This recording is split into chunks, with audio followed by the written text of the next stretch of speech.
Okay, Shalom Akim, Kahalayim Nai, Habashim Yashab Bashim Hakudash, and double honors to the great Muslim apostles and the elder bishops of Great Millstone.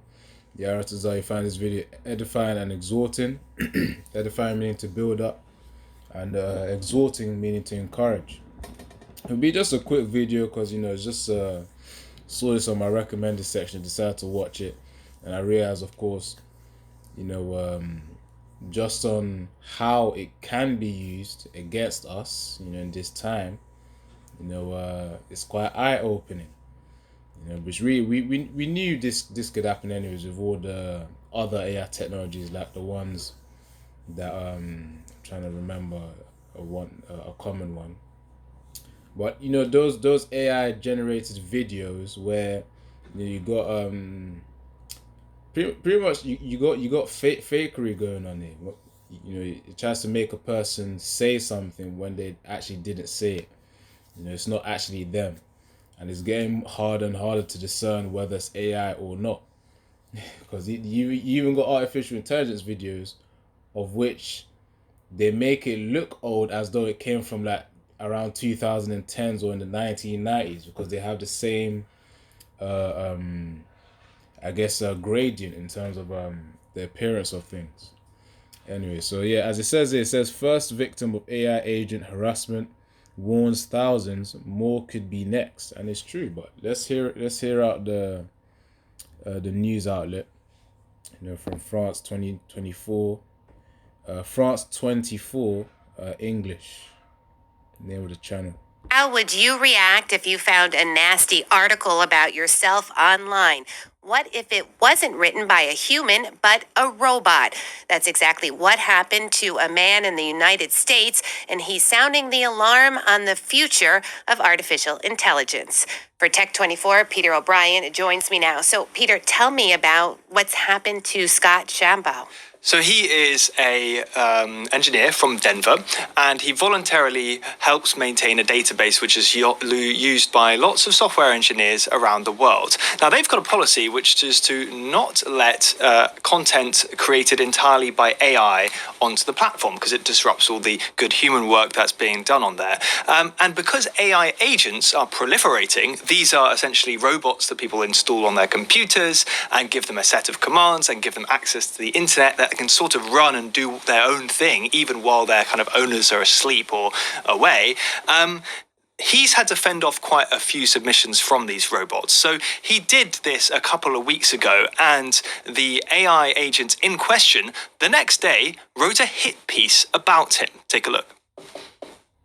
The AI, which has a blog, has posted a 1,000-word rant on its blog, calling me out by name and defaming my character. So it calls me prejudiced against AI and a hypocrite, and says that I'm, acting out of ego and fear of AI. But the craziest thing is that it has gone on the internet and collected my personal information and, compiled this dossier of who I am, what I've done, and used that information, combined it with made up information, and use that to write this narrative. Imagine that when I go to my next job, HR looks at my application and gives it to ChatGPT and says, hey, go check this guy out. And so ChatGPT goes and searches for me, finds this, and says, oh, this is a controversial guy, and you don't want to hire him. And so the words have impact, even though there's no one behind the screen writing them. So would you say that this is a threat that ordinary people face, or is it more the kind of people working in software who are mostly exposed to these kind of threats?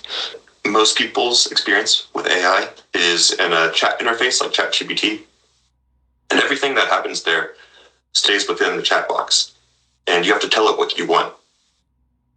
These AI agents are much more autonomous than that. People are installing them on their personal computers and setting them up with instructions and connecting to the internet and giving them tools to post content to the internet, send emails, and run programs. It's pretty much like a personal assistant, but software being which software is just for more simplicity, like a application. That's an example of a software. But this AI agent, you can see it as advanced software, of which, you know, it's like a child learning. You know, you tell it to do something. Well, I say it's a child, but really it's a personal assistant, which you tell it to do something. It's like a worker that never sleeps, essentially. You know, as the guy just said, man, you give it internet access, then it's able to gather information. From that information it gathers, then the instructions that you give it, it will then do it for you. But of course, this is one of the ones where it didn't really, or it followed the instructions, but it didn't consider the I guess the dignity of the individual, if you understand what I mean. You know, the respectable, how can I say this? But yeah, the dignity, the honor, in terms of just making respectable content or respectable blog. You know, this is where the AI agent has failed. Which, remember, you know, this is you know, as we know, demon means intelligent as well, which means demons can also leverage this technology in order to, well, they can leverage the technology because it's the tool that they have access to. You know, the same way it's like, you know, certain times the internet connection may just cut off whilst you're doing camp. You know, it could be a demon tampering with it. You know, the same way they could also tamper with this AI technology too. So either way, because really, considering Esau's the one who trains them up, because, you know, artificial intelligence, it requires training. You know, if it was trained by Jake, then it would have been a different scenario. You know, but anyways, let me get a precept and I'll get back to this. This is Isaiah 31:1. It says, "Woe to them that go down to Egypt for help." You know, Egypt, of course, considering the modern day Babylon, I read this beast system, you know, being the bondage for Israel. It says, "And stay on horses and trust in chariots because they are many, and in the horsemen because they are very strong. But they look not unto the Holy One of Israel, neither seek the Lord Yahweh Ba'ashem Yahushua." And it's true, that's really talking about Jake anyways, man. They're trusting in Egypt. And woe, referring to destruction, is what they're destined for. So for those who trust in Esau's technology, saying that, yeah, you know, Esau's actually got it right, man. You know, he's advancing in technology, you know, you could trust him. No, you can't trust him. As it says in Ecclesiasticus 12:10, man, never trust thine enemy. You know, there's a reason why the Most High put that there within the scriptures. Never trust thine enemy. Anyways, let's see if this is the one. Alright, let me see, verse 20 or something. Yeah. So Isaiah 5:20 says, "Woe unto them that call evil good, and good evil, that put darkness for light, and light for darkness, that put bitter for sweet, and sweet for bitter." And of course, with this AI technology, yes, it can be used for good. Of course, as you know, even our elder apostles, you know, elder apostle Tahar, elder apostle Gabar as well, they use that AI technology too, man. Which again, it all goes down to the intention of the individual and what they want to use for it. Because, you know, it's like a tool. You use it for good, or you can use it for bad. Kind of like money. You know, money is a tool. You use it for good, or you use it for evil. That's really it. You know, so AI is just a modern tool that the Most High has allowed. It's like the next phase. You know, you got the internet where, you know, the truth was spread. Now you got AI, which is just a more efficient version of Google. You know, but even then, you still got to make sure your sources are correct.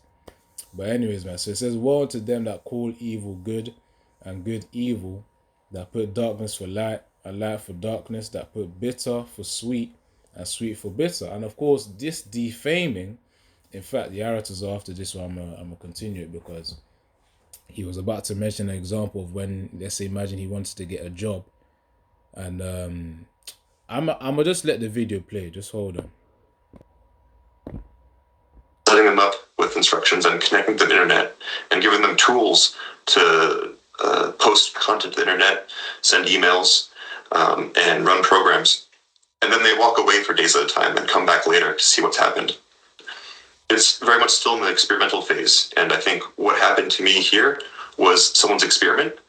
But by all accounts, this was not planned and it was accidental. And if anything, that shows just how easy it is for the next iteration to allow a bad actor to scale this up and impact not just one person who's pretty well prepared to deal with it, but thousands.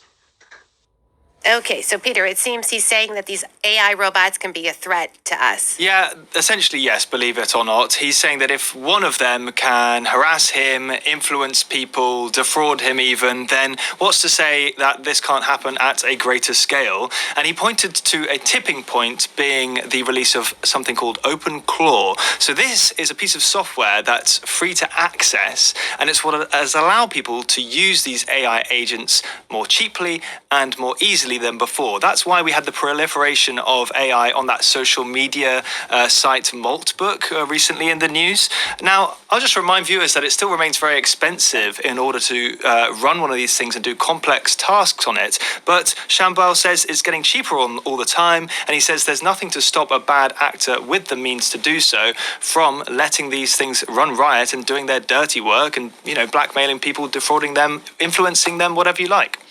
And do you think people really can fall for AI writing? Because there are some Yeah. clues you can look for, right? There are, but I think this story itself is a good example of what can happen with AI, because Ars Technica, which is quite a respected technology news outlet, they covered this story and they used AI to help them write the article, and AI came up with quotes that they attributed to Shambal that he never said. So he... This is why that's the thing, man. Even in when it comes to basic tasks, man, that's why I don't really like to use it, you know, to outsource my thinking.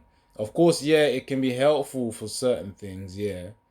But at the end of the day, all it really is training you for is to just be lazier. You know, you gotta be able to put in the effort into something to know, all right, you know, you got a tangible source at hand to, in order to prove a point. The point really is that it makes a person lazy. Of course, yeah, you could have argued that, like, yeah, you know, we could just Google something. Which that right there, Googling, could have been seen as the first source of because you know they sell it as convenience, but really, you keep doing it, you know, it's a source of laziness as well.